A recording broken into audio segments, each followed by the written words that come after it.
Hola, soy Paco Rabadán de pacorabadán.com y seguimos con nuestra serie de vídeos de estadística. En este caso vamos a hablar de regresión y correlación, el tema 7. Vamos a hablar de regresión tipo 1, regresión tipo 2, dentro de la regresión tipo 2 vamos a hablar de regresión lineal, de los coeficientes de las rectas de regresión, y en correlación vamos a hablar de correlación general, correlación lineal, interpretación del coeficiente de correlación, y vamos a relacionar correlación lineal e independencia estadística. La regresión viene a solucionar uno de los principales problemas de la investigación. Queremos encontrar relaciones entre variables de una manera funcional, por dos motivos. Primero, porque tenemos un desconocimiento investigador, con lo cual realizamos un análisis exploratorio para ver si encontramos relaciones entre pares de variables o entre vectores de variables, y también para confirmar la estructura de relación de un conjunto de variables, que sería el análisis confirmatorio. Si abordamos el análisis de variables desde la perspectiva del grado de dependencia, es decir, desde la perspectiva de la medida, estaríamos hablando de la teoría de la correlación. Si abordamos el análisis desde la estructura de dependencia, es decir, del ajuste a la función matemática, estaríamos hablando de la teoría de la regresión. Aquí vemos unos gráficos que proceden del libro de Martín Piego, donde vemos la regresión tipo 1. La regresión tipo 1 es una regresión estocástica, es decir, basada en términos de probabilidad. En la regresión tipo 1 de y sobre x, la unión de los puntos expresa la media de y condicionada a que x tome el valor x sub y, es decir, es una distribución condicionada. En la regresión tipo 1 de x sobre y, la unión de puntos expresaría la media de x condicionada a que y tomara el valor y sub j. Esta se considera que es la metodología que nos proporciona la auténtica regresión intrínseca. Si tuviéramos infinitos puntos estaríamos ante funciones continuas, pero en la práctica lo que tenemos son variables discretas y por tanto funciones de frecuencia discretas. Esta regresión coincidiría con la metodología ARIMA y con la metodología Box-Jenkins. La segunda regresión, la regresión tipo 2, está basada en el ajuste por mínimos cuadrados ordinarios de la función matemática que más se aproxima a la nube de puntos.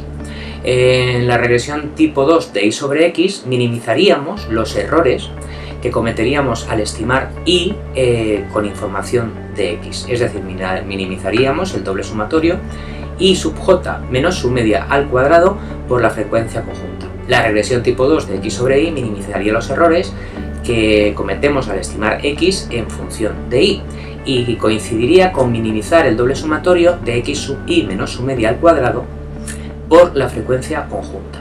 El método de regresión tipo 2 se considera un método de aproximación a la regresión tipo 1.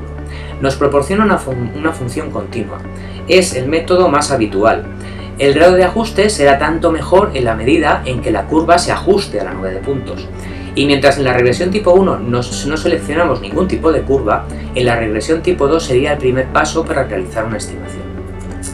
La regresión lineal es un caso particular de la regresión tipo 2 y está basada en el ajuste por mínimos cuadrados ordinarios de una recta a la nube de puntos. Si desarrollamos el sistema de ecuaciones minimizar doble sumatorio de y sub j menos abx sub y al cuadrado, es decir, si minimizamos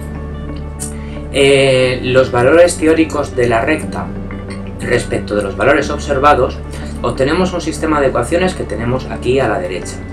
Si dividimos por n, todas estas dos ecuaciones se expresarán en función de los momentos, con lo cual obtenemos una pendiente b, que sería la covarianza partido por la varianza de x, y una ordenada a, que sería la media de y menos la pendiente por la media de x. Esta sería la recta de regresión de y sobre x. Aquí, por ejemplo, podemos observar las dos rectas. ¿Por qué hay dos rectas de regresión? Porque una minimiza los errores si contamos con información de y la otra minimiza los errores si tenemos información de x. En el caso de la recta de regresión de y sobre x, insisto, minimizamos los errores al estimar y si contamos con información de x.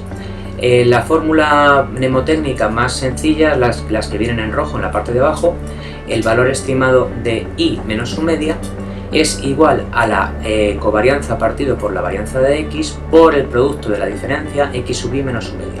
Y la recta de regresión x sobre y sería el valor estimado de x sub y menos su media igual a la pendiente covarianza partido por varianza de i por el producto de la diferencia del valor de i menos i con raya.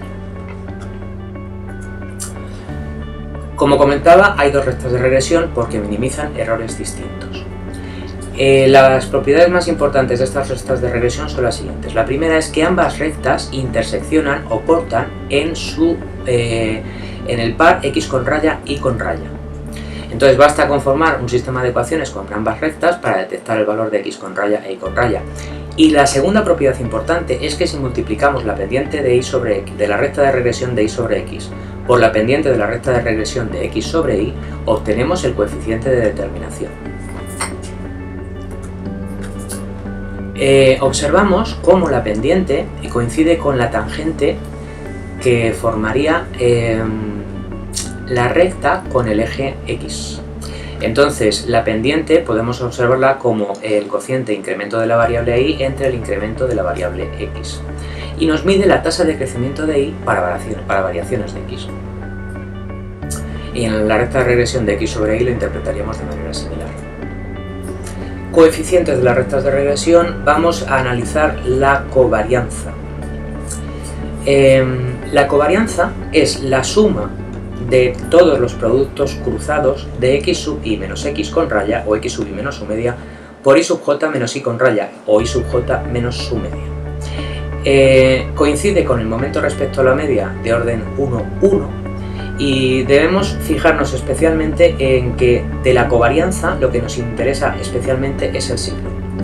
Observamos que a la derecha de x con raya y por encima de y con raya, el producto x sub i menos x con raya por i sub j menos i con raya será positivo, debido a que ambas diferencias son negativas. Si estamos en un punto inferior a x con raya e inferior a y con raya, también será positivo, porque el producto de ambas diferencias, menos por menos, es más. Y si estamos en cuadrantes, por ejemplo a la izquierda de x con raya y por encima de y con raya, el producto cruzado será negativo, porque un signo será positivo y el otro negativo. Y lo mismo queda con el cuadrante restante. Si la covarianza fuera nula, significa que hay independencia lineal, es decir, no podemos hacer un ajuste a una recta, pero sí podríamos hacer otro tipo de ajuste estadístico. Esto significa que la covarianza implique independencia lineal no significa que implique independencia estadística. La correlación es el grado de dependencia entre las variables. La varianza residual, media de todos los residuos al cuadrado, dependerá de la curva de ajuste y la podemos definir como el doble sumatorio respecto a x y respecto a y de y sub j menos el valor estimado de y al cuadrado por su frecuencia conjunta partido por n grande. Esta covarianza será peor, o sea, será tanto mayor cuanto peor sea el ajuste a la curva, cuanto más alejados estén los puntos de la curva. Pero tenemos un problema fundamental que es las unidades de medida, es decir, la varianza residual o la varianza están en unidades al cuadrado, lo que me va a impedir compararlo con su valor medio y también me va a impedir compararlo con otras magnitudes, con la dispersión de otras magnitudes. Para solucionar este problema, Karl Pearson plantea el coeficiente de correlación general que vamos a notar como R mayúscula y se define como la raíz cuadrada de 1 menos la proporción de la varianza residual en relación a la varianza de la variable explicada. Este coeficiente de correlación general va a variar entre menos 1 y 1. Si fuera menos 1, como observamos en el gráfico de abajo a la izquierda, tendríamos una correlación perfecta negativa. En torno a 0 hablaríamos de una correlación nula y en torno al 1 hablaríamos de correlación perfecta positiva.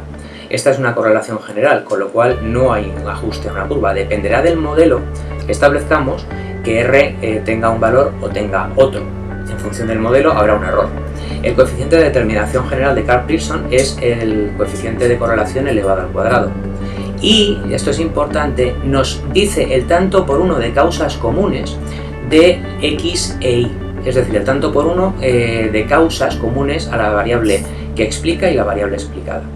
Como es el cuadrado de R, variará entre 0 y 1. Si es 0, hablaremos de determinación nula, y si es 1, hablaremos de determinación absoluta. En el caso particular de la recta, hablaremos de R minúscula como el coeficiente de correlación lineal también de Karl Pearson, y se define como la covarianza partido por el producto de las desviaciones típicas. Y el coeficiente de determinación será el cuadrado de R, y por lo tanto será la covarianza al cuadrado partido por el producto de las varianzas. Si el coeficiente de correlación lineal también varía entre -1 y 1, si es -1 hablaremos de una correlación lineal negativa perfecta y si es 1 hablaremos de correlación lineal perfecta positiva. El coeficiente de determinación, al ser el cuadrado, variará entre 0 y 1. Si es 1 diremos que la determinación es lineal y absoluta, y si es 0 diremos que no hay determinación lineal. Algo importante es que para interpretar la relación entre x e y debemos fijarnos en el coeficiente de determinación, que me habla del tanto por 1 de causas comunes, y para ver si varían en el mismo sentido o en sentido inverso, debemos fijarnos en el signo de la covarianza o en el signo del coeficiente de correlación. Si r es igual a 1, la varianza residual será 0. El ajuste será perfecto y tanto la recta de x sobre y como la recta de y sobre x coincidirán. Y además, a medida que crecerá x, crecerá y viceversa.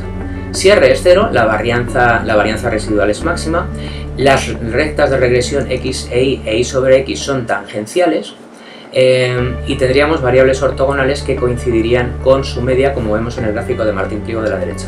Si r es -1, la varianza residual es 0, el ajuste es perfecto, las rectas coinciden, pero en este caso, a medida que crece x, decrece y a medida que decrece y, crece x.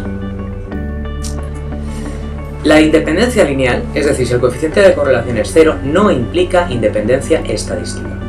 El modelo será capaz de explicar r cuadrado, tanto por 1 de causas comunes o de variabilidad total del modelo. La varianza relativa no explicada por el modelo será 1 menos r cuadrado, tanto por 1 de causas comunes. Y esta propiedad es importante, r es invariante ante transformaciones lineales. Bueno, pues esto ha sido todo, muchísimas gracias. Como siempre os recomendamos el manual del catedrático Dr. Don Javier Martín Pliego y en breve más vídeos de estadística. Muchas gracias.